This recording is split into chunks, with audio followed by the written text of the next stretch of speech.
Assalamu alaikum everyone.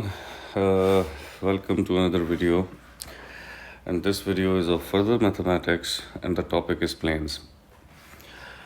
हम planes को कैसे define करते हैं? हम planes को ऐसे define करते हैं कि plane is an infinite two-dimensional surface.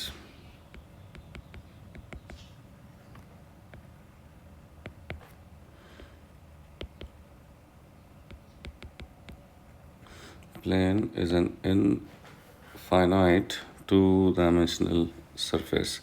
वैसे एक परफेक्ट एग्जांपल जो एक टू डायमेंशनल सरफेस की हो सकती है वो है शेडो. कि आप किसी चीज़ का जब शेडो देखते हो तो शेडो की दो ही डायरेक्शंस हो सकती हैं, राइट? और मतलब उसकी कोई थिकनेस नहीं है. So that is ideally in practical life you can vision, you can think of a plane कि प्लेन क्या होता है. लेकिन ये प्लेन होता बेशक टू डायमेंशन में है, लेकिन इसके जितने पॉइंट्स इस पर मौजूद होते हैं उनका एड्रेस थ्री डायमेंशनल हो सकता है. फॉर एग्जांपल, आपके सामने ये ओरिजिन है, राइट? आप जानते हैं कि this is x axis, this is why axis and this is Z axis. अब अगर मैं एक प्लेन बनाता हूँ कि जिसमें सिर्फ दो डायमेंशंस हैं, एक्स जेड प्लेन की अगर मैं बात करता हूँ, राइट? तो एक्स जेड प्लेन के ऊपर वाई एक्सिस ज़ीरो होता है. और इसी तरह से अगर मैं दो डायमेंशंस लेता हूँ सिर्फ वाई और जेड एक्सिस की, तो इस पर एक्स कोऑर्डिनेट, ऑफ कोर्स इस पर जितने पॉइंट्स बनेंगे, इस पर जितने भी पॉइंट्स बनेंगे उन सब पर जो एक्स कोऑर्डिनेट है वो ज़ीरो होगा और वाई और जेड कुछ ना कुछ होंगे, राइट? इसी तरह से जो एक्स वाई प्लेन है इस पर जो भी पॉइंट होगा, let's say this is point A and this is point B. So इसमें यकीनन एक्स एक्सिस कुछ ना कुछ होगा, वाई एक्सिस कुछ ना कुछ होगा, but the Z axis should be 0. And similarly on the xz plane, if there is a point C, so all the points on the plane xz will have y0. x इसका कुछ ना कुछ होगा, y0 होगा और z कुछ ना कुछ होगा इस पर, राइट? तो ये आइडियली मतलब तीन बेसिक प्लेन्स हैं जिसको आप X Z plane, Y Z plane या एक्स वाई प्लेन कह सकते हैं. लेकिन ख़ुद प्लेन थ्री डायमेंशन में हो सकता है. अगर आप लोगों को ओ लेवल्स का अपना कुछ पुराना प्लेन्स ऑफ सिमेट्री का कॉन्सेप्ट याद हो, तो क्यूबॉइड के जो प्लेन्स ऑफ सिमेट्री हैं वो इस डायग्राम में आपको नज़र आ रहे हैं, राइट? सो प्लेन वैसे तो इस पे बहुत सारी डायरेक्शंस हो सकती हैं. For example Y Z plane पे भी बनाऊं तो कोई एक डायरेक्शन ऐसे होगी, राइट? कोई एक डायरेक्शन ऐसे भी हो सकती है. So there can be many directions on the plane, right? जो कि नॉन पैरेलल हों या आपस में परपेंडिकुलर भी हों, व्हाटएवर. लेकिन एक डायरेक्शन है जो कि बड़ी यूनिक होती है प्लेन पर. सही है, there is always a unique direction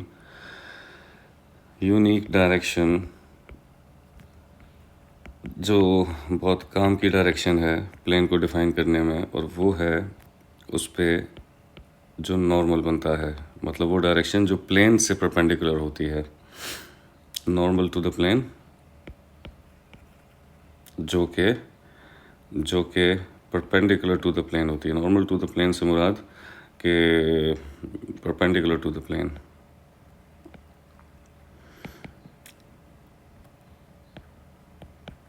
अब हम समझते हैं एक्चुअली कि हम इन डायरेक्शंस को कैसे इस्तेमाल कर सकते हैं और हमारे लिए ये क्यों इतने काम की है डायरेक्शन जो परपेंडिकुलर होती है. फॉर एग्जांपल, मैं आपके सामने एक प्लेन बनाता हूँ that have maybe infinite length and width and that exist in three dimension. And let's say if I have a fixed given point A is a fixed point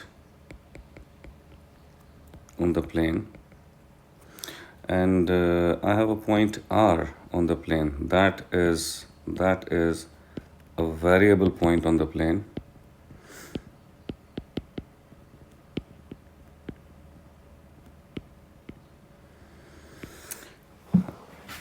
तो if origin is somewhere, तो जो A point है इसका जो vector होगा let's call it ए, और जो ये वेरिएबल पॉइंट है, ये जो वेरिएबल पॉइंट है इसका कोई वेक्टर होगा ओरिजिन से R. And remember this, variable point से मुराद ये है कि ये इस प्लेन पर आर कहीं भी हो सकता है, राइट, कहीं भी हो सकता है। इसका कॉन्सेप्ट बिल्कुल वैसा ही है, इसका कॉन्सेप्ट बिल्कुल वैसा ही है जैसे अगर एक लाइन आपके सामने लिखी हुई है y is equals to 2x plus 3। अब इसमें जो x कोमा y है, this is actually a variable point.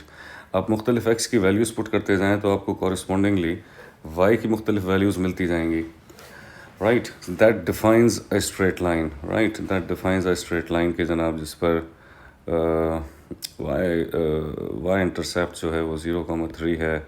आप x की वैल्यू 1 पुट कर दें तो you will find out, x की वैल्यू अगर 1 पुट कर दें तो यू विल फाइंड आउट कि जनाब y जो है वो 5 होगा। इसी तरह से आप मुख्तलिफ x की वैल्यूज़ पे मुख्तलिफ y ले सकते हैं। So this X Y actually a variable point. In the same way ये r जो जिसको मैं वेरिएबल पॉइंट कह रहा हूँ, ये प्लेन पे कहीं भी मौजूद हो सकता है।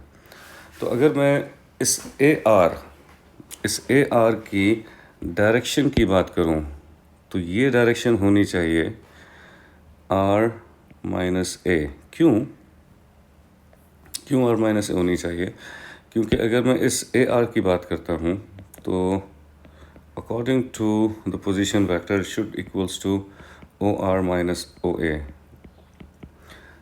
सही।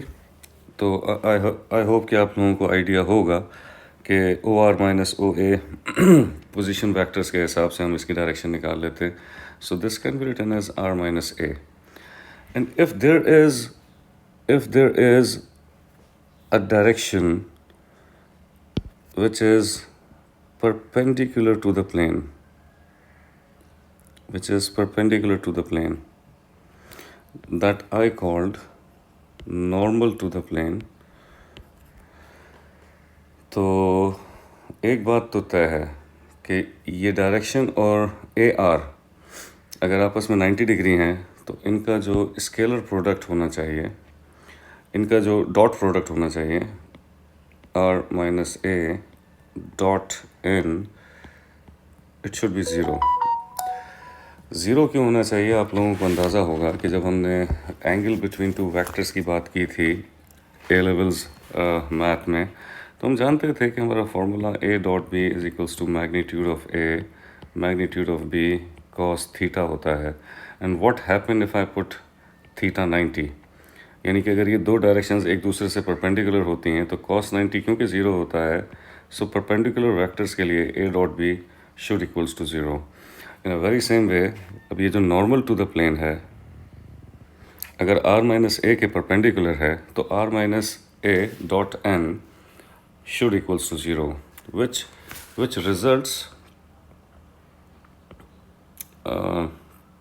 सॉरी, जिसको अगर हम सिंप्लीफाई कर लें थोड़ा तो what happened, r dot n minus a dot n should equals to 0 and r dot n is equals to a dot n, ये 0 है। ये जो चीज़ हमारे सामने आ गई है, दिस इज़ इंटरेस्टिंग। ये क्या चीज़ है? ये चीज़ हमारे पास कहलाती है कि ये एक scalar equation of the plane है।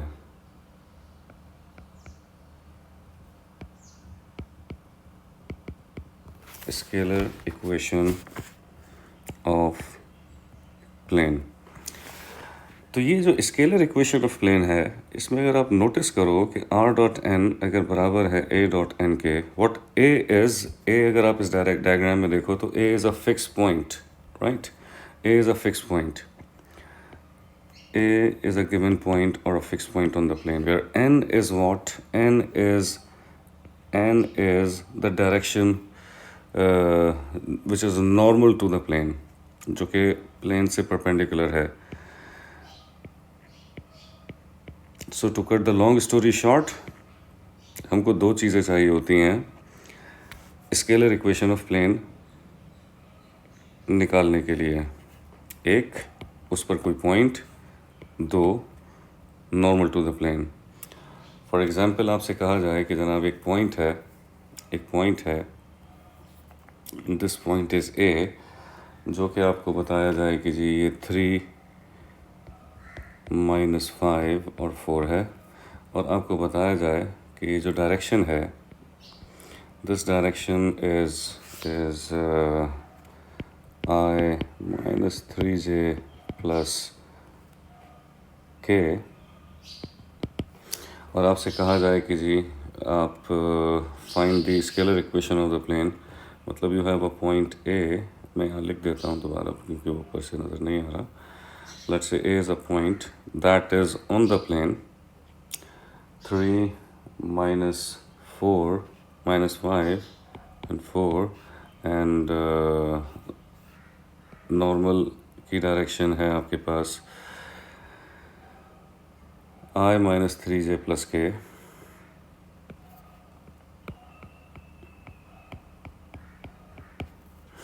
सो अगर आपसे पूछी जाए कि जी इक्वेशन बताइए, तो आप लिखेंगे कि जी r dot this I -3j plus k is equals to a dot n। अब a आपके पास 3 -5 और 4 है, और n आपके पास 1 -3 और 1 है।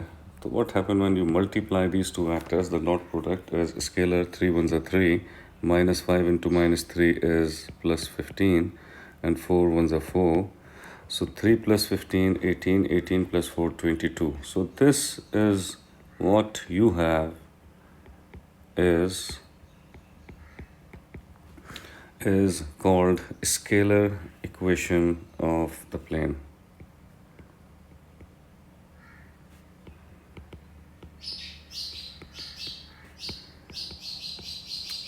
तो आप लोगों को अंदाज़ा हो गया कि scalar equation of the plane निकालने का मतलब क्या होता है कि अगर आपको एक पॉइंट गिवन है और नॉर्मल जो प्लेन से परपेंडिकुलर वेक्टर है उसकी अगर डायरेक्शन गिवन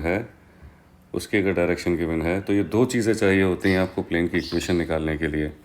तो हमने ये दो चीज़ें इस्तेमाल करके, एक पॉइंट और डायरेक्शन, इन दो को इस्तेमाल करके r dot n is equals to a dot n को यूज़ करके हमने scalar equation of the plane निकाल ली।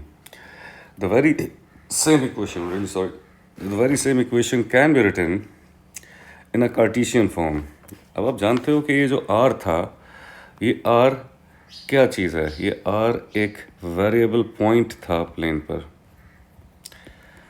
This is a variable point on the plane that can be anywhere on the plane, like this X Y. जैसे मैंने आपको example दी कि Cartesian plane पर एक्स और वाई एक वेरिएबल पॉइंट होता है जो डिफाइन करता है एक लाइन को। इन अ सेम वे, अभी क्योंकि 3 डायमेंशन में हो सकता है कोई भी पॉइंट प्लेन का, तो हम इस r को लिख सकते हैं कि यार ये r x y z कोई भी पॉइंट हो सकता है प्लेन पर। और अगर इस डायरेक्शन को देखें तो इसको भी कॉलम वेक्टर की सूरत में 1 -3 और 1 लिखा जा सकता है, and that equals 22। If you multiply them x y into -3, this is -3y, and z into 1, z is equals to 22। तो ये जो चीज़ आ गई है, ये आपके पास इसकी Cartesian equation of the plane आ गई है। This is called Cartesian equation of plane, जो एक्स वाई जेड की सूरत में आ चुकी है, राइट। तो अभी तक हमने इसमें ये सीखा कि अगर आपको एक पॉइंट और एक नॉर्मल की डायरेक्शन पता हो, तो आप उनको इस्तेमाल करके scalar equation of the plane और उसी से Cartesian equation of the plane निकाल सकते हैं आसानी से। एक आइडिया और भी है, which is actually called the vector equation of a plane. Vector equation of the plane, और vector equation of the plane is actually extension of the idea of a vector equation of a line. होता क्या है होता यह है कि अगर एक प्लेन आपके सामने है और उस प्लेन पर कोई एक पॉइंट ए आपको पता है और उसकी कोई दो डायरेक्शंस आपको पता हैं, लेट्स से एक डायरेक्शन है पी और कोई दूसरी डायरेक्शन है सी, तो आप ऐसे भी लिख सकते हो vector equation of the line को, vector equation of the plane को, कि the variable point R is A plus B times S and C times T. जबकि ये बी और सी जो हैं, ये बी और सी जो हैं, ये दो नॉन पैरेलल वेक्टर्स हैं जो कि प्लेन पर मौजूद हैं।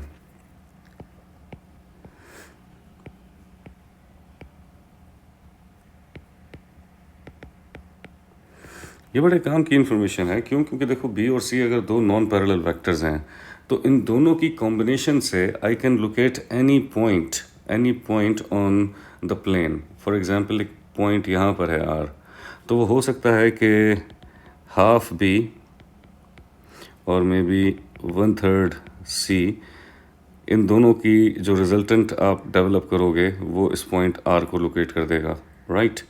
तो अगर आप इन दोनों को ऐड करोगे तो you can come over, you can directly point out this point R, जो कि इन दोनों डायरेक्शन बी और सी की कोई एप्रोप्रिएट स्केलर्स के साथ कॉम्बिनेशन है, जो आपको वेक्टर एडिशन के हिसाब से आपको इस पॉइंट आर तक पहुंचा देगी। तो ये इक्वेशन, ये जो फॉर्मेट आपके सामने मौजूद है, इसको हम क्या कहते हैं कि दिस इज़ कॉल्ड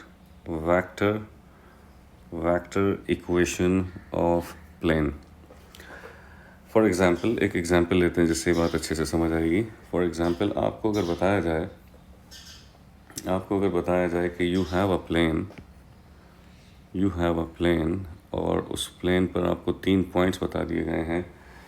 एक पॉइंट है लेट्स से 2, 1, 2 और एक पॉइंट है बी जो कि है 3, 0 और -1, और एक पॉइंट है सी जो कि है 4, 5, 1। तो I can find out any two non parallel vectors, let's say A B और मे बी ए सी। अब ये यकीनन ए बी और ए सी जो हैं, ये दोनों नॉन पैरेलल होंगे। तो अगर हम इनकी डायरेक्शन निकालें पहले, A B is equals to, I know कि according to the position vector concept last minus first, यानी ओ बी माइनस ओ ए किया जा सकता है। ओ बी जो है वो 3, 0 और -1, एंड ओ ए जो है वो 2, 1 और 2 है। सो 3 minus 2 is 1, 0 minus 1 is -1, -1 minus 2 is -3. So we have a direction for AB जो कि है I minus J minus 3K, and the direction of BC according to position vector, it should equals to OC minus OB, and O C vector हमारे पास क्या है 4, 5, 1, and O B vector हमारे पास क्या है जी 3।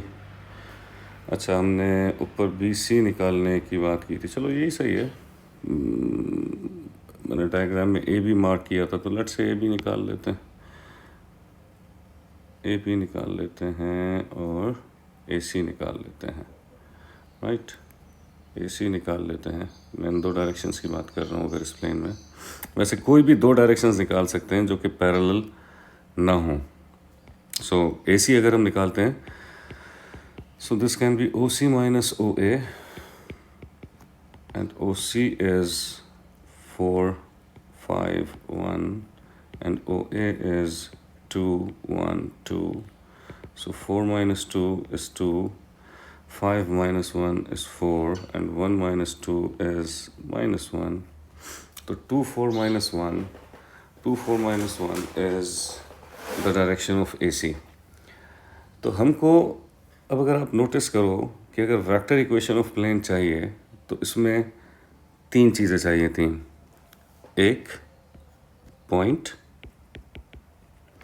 और 2 डायरेक्शंस, दो नॉन पैरेलल वेक्टर्स, ये दोनों हमारे पास आ गए। ए हमारे पास पॉइंट है 2 1 2,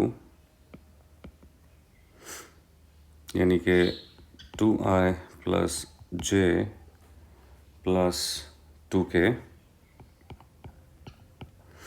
प्लस एस टाइम बी, मतलब एक वेक्टर ये ले लें डायरेक्शन, जो कि लिखा जा सकता है आई जे के की फॉर्म में, आई माइनस जे माइनस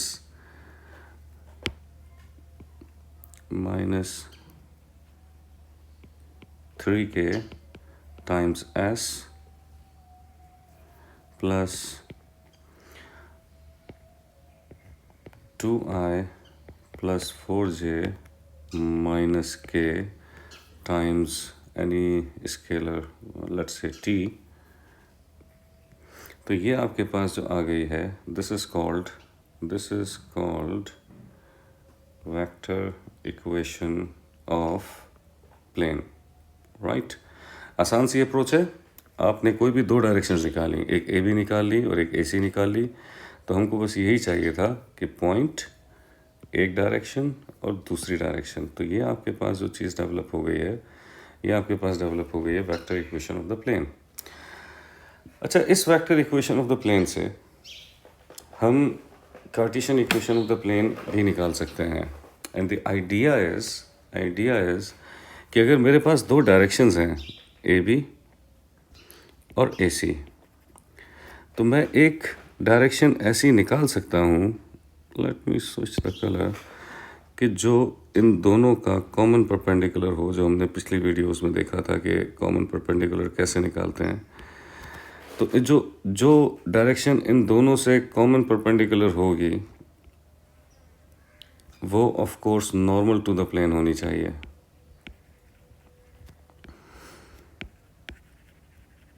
वो नॉर्मल टू द प्लेन होनी चाहिए। तो अगर मैं ए बी और ए सी का कॉमन परपेंडिकुलर निकाल लूँ, दिस लाइन एन इज, इसकी विड्थ थोड़ी अगर बढ़ जाए, कैसे बढ़ेगी, आई डोंट नो, ठीक है। अगर इस डायरेक्शन को, ये जो नॉर्मल टू द प्लेन है, ये अगर हम निकालें तो ये कॉमन परपेंडिकुलर होगा प्लेन के, मतलब ए बी और ए सी का जो कॉमन परपेंडिकुलर है वो actually normal to the plane होगा। तो हम निकाल सकते हैं ये काम, यानी कि इन दोनों डायरेक्शंस का जो कॉमन परपेंडिकुलर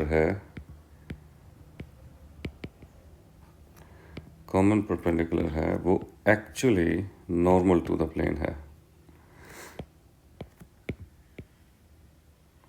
तो अगर हम इनका कॉमन परपेंडिकुलर निकालें तो वो कॉमन परपेंडिकुलर कैसे निकलेगा?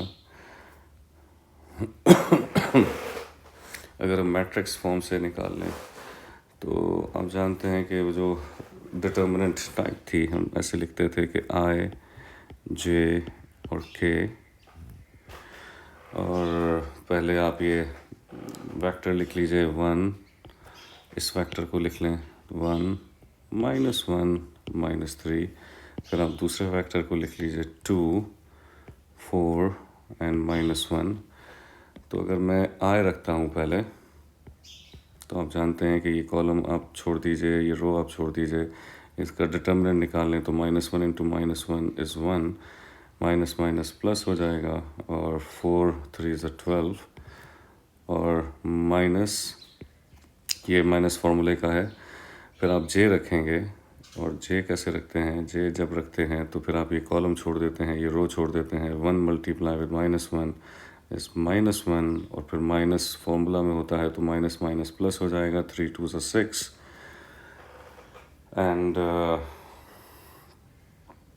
इसी तरह से अब आप के रखेंगे तो 1 multiply by 4 is 4, and minus minus plus, 2 1 ज़ 2, सो ये हो जाएगा जी 13i, और माइनस 6 - 1 5, यानी कि -5j, एंड 4 + 2 यानी कि 6k।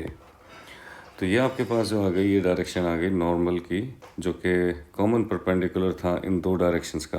इन दो डायरेक्शंस का कॉमन परपेंडिकुलर जो था वो actually normal to the plane था। तो मैं अब इसकी कार्टेशियन इक्वेशन या स्केलर इक्वेशन निकाल सकता हूँ। एंड आई नो कि scalar equation R dot N is equals to A dot N है। सो नॉर्मल की डायरेक्शन हमारे पास आ चुकी है, तो वो हम यहाँ रख देंगे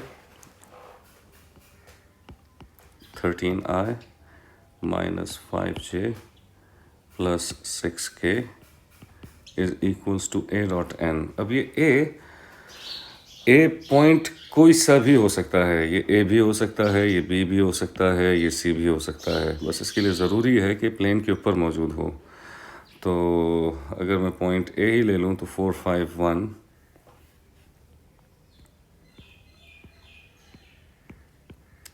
डॉट एन, एन हमारे पास है 13 माइनस 5 एंड 6। तो अगर इनको मल्टीप्लाई कर दें, 4 3 12, क्या 1 4 1 4 प्लस 1 52 माइनस 25 प्लस 6, तो ये कितना बन जाएगा? 52 में आप माइनस कर दें 25 27 and then plus 6, answer is 33। So this is 33। तो ये जो चीज़ आपके पास आ गई है, ये जो चीज़ आपके पास आ गई है 13i minus 5j plus 6k is equals to 33। ये जो चीज़ आपके पास आ गई है, this is called scalar equation of the plane. और इस scalar equation of the plane से, इस scalar equation of the plane से आप कार्टेशियन इक्वेशन ऑफ प्लेन भी निकाल सकते हैं, बिकॉज यू नो कि ये r एक वेरिएबल पॉइंट है जिसको लिखा जा सकता है x y z, और normal to the plane 13 minus 5 और 6 है, is equals to 33। So this is 13x minus 5y plus 6z is equals to 33। तो ये आपके पास आ चुकी है Cartesian equation of the plane.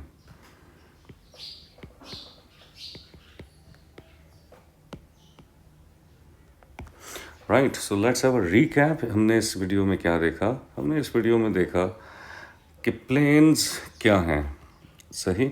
और फिर हमने देखा कि तीन बेसिक प्लेन्स, जिसको हम X Z plane, Y Z plane या एक्स वाई प्लेन कहते हैं, वो क्या होते हैं। और प्लेन की वैसे बहुत सारी डायरेक्शंस हो सकती हैं, लेकिन एक यूनिक डायरेक्शन जो बहुत काम की है वो है नॉर्मल टू द प्लेन, जो कि परपेंडिकुलर टू द प्लेन होती है। राइट, फिर हमने प्लेन का आइडिया देखा कि इसकी इक्वेशन कैसे निकाली जा सकती है। The first idea is that this r minus A dot N is equals to 0। ये r माइनस ए एक डायरेक्शन वेक्टर है जो कि इस प्लेन पर कहीं मौजूद होगा। इसको जब नॉर्मल से मल्टीप्लाई करेंगे, so the answer should be 0, and you know the reason कि ऐसा क्यों होता है। और फिर ये जो r dot N is equals to A dot N I है, ये scalar equation of the plane है।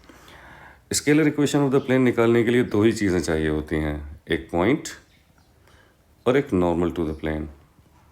जब ये दो बातें आपको पता हों तो आप स्केलर इक्वेशन बहुत आसानी से निकाल सकते हैं। n की जगह नॉर्मल रख दीजिए और पॉइंट और देन नॉर्मल, फिर उनको मल्टीप्लाई कर दीजिए, ये scalar equation of the plane आ गई। Scalar equation of the plane से फिर आप normal to the plane, Cartesian equation of the plane निकाल सकते हैं। बस सिर्फ इस r को रिप्लेस कर दें एक्स वाई जेड से, मल्टीप्लाई कर दीजिए, आपके पास जो इक्वेशन आ गई वो Cartesian equation of the plane होगी। ये equation of the plane in Cartesian form होगी। और फिर एक वेक्टर इक्वेशन ऑफ प्लेन का कॉन्सेप्ट है।